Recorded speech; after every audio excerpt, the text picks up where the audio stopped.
వచ్చినవి బాగానే కావాలి. మొత్తానికి ఈరోజు వీడియో ఏంటంటే తెలుసా, స్వచ్ఛమైన ఒక పువ్వులో నుంచి వచ్చిన తేనె పదార్థం. తేనె వదినా ఏ దాంట్లో అయినా స్వీట్ ఉంటుంది కదా, కానీ ఈ స్వీట్ ఏ దాంట్లో రుచి రాదు. ఒక మైసూర్ పాకు, బాదుష, జిలేబీ ఏ దాంట్లో ఎత్తుకోదినా, ఏ దాంట్లో స్వీటే ఉంటుంది. కానీ ఒరిజినల్ స్వీట్ ఏదంటే ఇదే వదినా. భలే ఉంటుంది వదినా.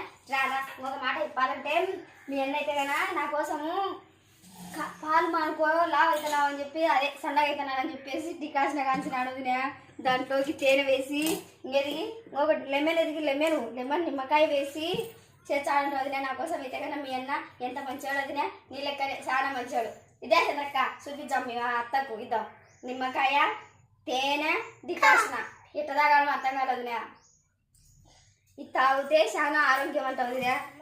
ప్రకృతి ఇచ్చినది కదా, చాలా ఆరోగ్యంగా ఉంటుంది. ఈ 3 కలిపి తాగాలంట.